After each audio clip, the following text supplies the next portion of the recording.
Hey guys, it's Sebastian from AskSebby, and today we are going to talk about T-Mobile Money and then also some fallback with the whole Robinhood thing and my thoughts around it all. Starting with T-Mobile Money though, you are going to earn 1% to 4% APY on up to $3,000. Anything above this $3,000 figure is only going to earn 1%, so you do want to factor that in terms of your calculation.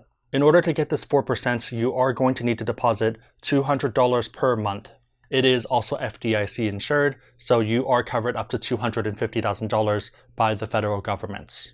The thing that isn't too great here, obviously, is that it is a relatively low cap. For most people watching this channel, having $3,000 in liquid money is pretty reasonable. This pretty much means that the maximum value you're going to get from this account is going to be about $120 per year if you keep around $3,000 at that 4%. Since you do have to deposit $200 every month, you would probably also want to withdraw $200 because there's no reason to keep more than $3,000 here. That's pretty much the only annoying part of it, and if you do compare it to other accounts that are in the same range that have minimum swipes or minimum transactions or minimum balances, this is not too bad at all. Given that you can kind of automate all of this, or even if you don't automate it, even if you just manually do it, this should probably only take you 10 seconds every month. It's pretty much the act of logging into your accounts, doing a transfer in, and then also subsequently doing a transfer out. This is something that should take you, again, 20, 30 seconds while you're watching TV or YouTube. If you are someone just getting into this, then I think this is a pretty good deal, especially if you don't feel like opening up accounts for bank sign-up bonuses. If you are willing to do a bit more legwork and to move your direct deposit around, you can typically get about $100 to $500 for moving around $1,000 to about $15,000, but again, it really just depends on the specific promotion. If you like testing new accounts and you're someone who is pretty inquisitive anyways, you can easily get $2,000 to $10,000 every year by moving your money around.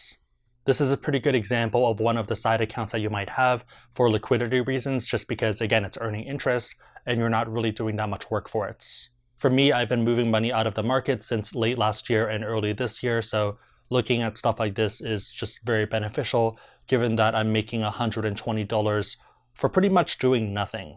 Yes, there is inflation, yes, there is a lot of other things to consider, but there's not really anywhere else that I want to park my money right now or to deploy my money, so I would rather earn something rather than nothing. If you want to go check this out, then feel free to use the link down below. It is a general link right now, unless I randomly get an affiliate link, but I do think it's worth checking out nonetheless. Jumping to the Robinhood side, this is where it gets a bit interesting, given their whole fiasco with the savings and checking accounts. And one quick thing that they already did was that they renamed it to a cash management system.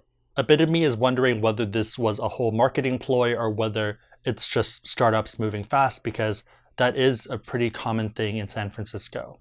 Some very common mantras are move fast and break things, and also to ask for forgiveness rather than ask for permission.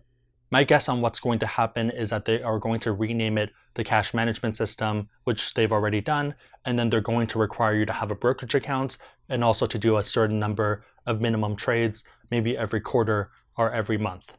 Given that trades are free anyways, you can pretty much move in and out of a position right away, and you're not really at risk of anything.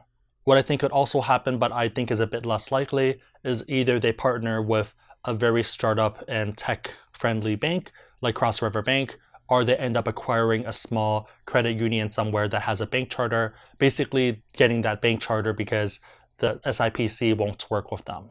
Given the money they've raised, they are in a pretty easy position to either acquire or to partner with any of these other banks if they want to.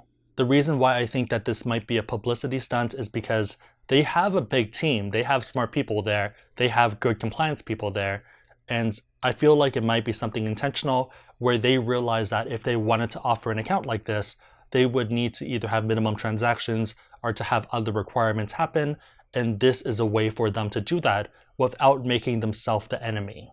Imagine if they made an announcement saying that you can get an account that earns 3% back, but you must have a brokerage account, you must do X amount of trades with us in order to get that 3%.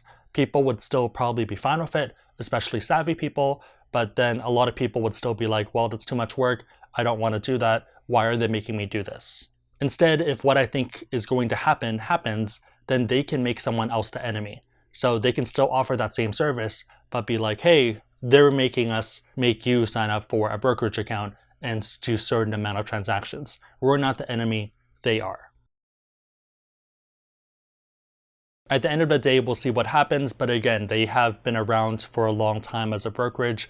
A lot of people who are new to them, who've never heard of them before, get very shocked and concerned, especially given their name, but again, they're well established. If they wanted to run away with their money, they would have done that a long time ago. They are eclipsing E-Trade in terms of number of customers. I think they are going to try to take over the market. So again, if they wanted to, if it was a fly-by-night operation, they would have done it already.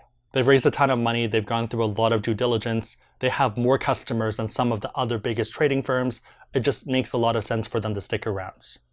That's just my take though. Again, I would love your thoughts on the T-Mobile accounts as well as what's going on with Robinhood. Let me in the community know down below. If you like this video, give it a thumbs up. It really helps us out. If you know anyone else who'd benefit from what we just talked about, feel free to share this video with them because it's probably going to help them out. But otherwise, hope you guys liked it.